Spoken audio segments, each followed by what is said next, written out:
Ready হয়ে বেরিয়ে গেছি, মাসদিয়া কলেজ যাব। আমার থার্ড সেমিস্টারের পরীক্ষা চলছে, ওই যে ওটা হচ্ছে মাসদিয়া কলেজ।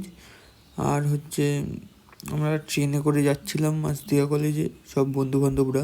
সামনে দুটো কাকু চলে এসেছিলো, মানে কাকু ওরাও তো যাবে স্টেশনে, কি আমরাই শুধু যাই। তারপরে ট্রেনের বাইরে একটু হাওয়া খেতে খেতে চলে যাচ্ছি মাসদিয়া কলেজের দিকে, ছ্যাবলাতে। তো ট্রেনে বেশ সকালবেলায় যে হাওয়াটা, ভালোই লাগে, খারাপ তেমন একটা লাগে না সকালের হাওয়াটা। ট্রেন থেকে নেমে এবার কলেজের দিকে যাচ্ছি। প্রথম দিন ছিল তো, রাস্তাঘাট তেমন একটা কিছুই চিনি না, সব ছেলেবেলে যেদিকে যাচ্ছিলো ওই দিকেই যাচ্ছিলাম। আর গুগল ম্যাপটা তো চালিয়েই নিয়েছিলাম, গুগল ম্যাপ ছাড়া কি আর হয়। আর গুগল ম্যাপের ওপর তো পুরোপুরি বিশ্বাস করা যায় না, তাই ছেলেবেলেকে দেখতে দেখতেই চলে গেলাম মাসদিয়া কলেজের ভেতরে। তো ফার্স্ট দিন, কলেজটা বেশ সুন্দর, ছোটোর মধ্যে গাছপালা, মাঠটাও বেশ বড়ই আছে। 600-700 জন মতো পড়েছিল মাসদিয়া কলেজের সিট, আমাদের রানাঘাট কলেজের স্টুডেন্টরা। তেমন একটা ভিড় ছিল না, কিন্তু ভালোই ছিল। So guys,